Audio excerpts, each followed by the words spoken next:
میری شادی ایک لو میرج تھی۔ میں اور میرا شوہر 6 سال تک ایک دوسرے کی محبت میں گرفتار رہے۔ دراصل جب میری عمر صرف 15 سال تھی، ہم لوگ اپنے نئے گھر میں شفٹ ہوئے اور یہ لوگ وہاں پر ہمارے پڑوسی تھے۔ پڑوسی ہونے کی وجہ سے ہماری ملاقات اکثر ہوتی رہتی اور یہ ملاقاتیں محبت میں بدل گئیں۔ اس محبت کو طول دینے والوں میں سب سے زیادہ کردار اس کی ماں اور بہنوں کا تھا۔ انہوں نے مجھے اس چیز میں انوالو کیا کہ ہم تمہیں اس گھر کی بہو بنائیں گے۔ اس کی بہنیں کہتی کہ تم ہی ہماری بھابھی بن کر اس گھر میں آؤ گی، اور میں اس چیز میں مسلسل گرفتار ہوتی گئی اور گھرتی گئی۔ کچھ ٹائم بعد ان کی فیملی اور میری فیملی میں لڑائی ہو گئی۔ اس لڑائی کی وجہ سے ہمارے سامنے یہ بات آئی کہ جو یہ لڑکا ہے یہ نشہ کرتا ہے اور شراب پیتا ہے۔ صلح ہوئی تو کچھ ٹائم بعد ہمارے رشتے کی بات چلنے لگی، اور اس بات میں بات یہ بھی نکلی کہ آپ کا لڑکا تو شراب پیتا ہے، جبکہ میرے سسرال والوں نے بولا کہ یہ آپ کی بیٹی کی محبت میں شراب پیتا ہے۔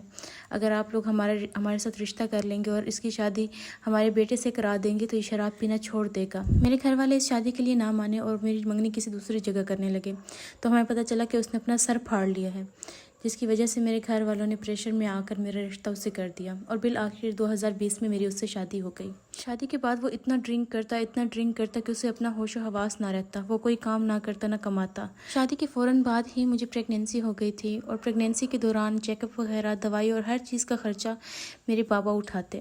میرا شوہر کسی چیز کی کوئی ذمہ داری نہ لیتا، اور اب تو اس نے مجھے مارنا پیٹنا شروع کر دیا تھا۔ 2-3 بار اس مار پیٹ سے تنگ آ کر میں اپنے بابا کے گھر چلی گئی، لیکن پھر میں واپس آ جاتی۔ آہستہ آہستہ کر کے وقت گزرتا گیا اور اللہ پاک نے مجھے چاند سا بیٹا دیا۔ جب میرا بیٹا صرف 20 دن کا تھا، میں نے اپنے شوہر کا پہلا افیئر پکڑا، اور بس پھر یہ روز کا معمول بن گیا، کبھی کس لڑکی کے ساتھ تو کبھی کس لڑکی کے ساتھ، اور یہاں تک کہ اس کے رابطے کال گرلز کے ساتھ بھی تھے۔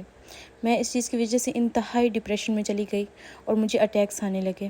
میں شدید قسم کی ڈپریشن میں چلی گئی تھی، جس کی وجہ سے مجھے پینک اٹیکس آتے، اور ایک دن پینک اٹیک کی وجہ سے میں ہاسپٹل چلی گئی۔ 3 دن میرے سسرال والوں میں سے کسی نے میرا حال تک نہ پوچھا۔ تیسرے دن جب میرا شوہر ہاسپٹل آیا تو اس کو دیکھ کر میری مزید حالت خراب ہو گئی، اور ڈاکٹر نے بولا کہ آپ کوشش کریں کہ یہ انسان آپ کے سامنے نہ آئے۔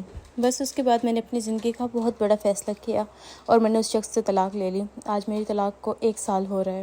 میں اپنے بابا کے گھر رہتی ہوں، اور میرے بابا میری ہر خواہش پوری کرتے ہیں۔ میرے شوہر کا پورا خاندان نشے میں ملوث تھا، اور باہر عورتوں کے ساتھ ان کے مردوں کے ناجائز تعلقات تھے۔ میری دعا ہے اللہ پاک ہر بیٹی کا نصیب اچھا کرے، ان جیسے لوگوں سے بچائے، ان جیسے وحشیوں سے بچائے۔ اللہ پاک کے حکموں کی نافرمانی کرنے والے شرابی اور زانیوں سے بچائے۔ آمین ثم آمین۔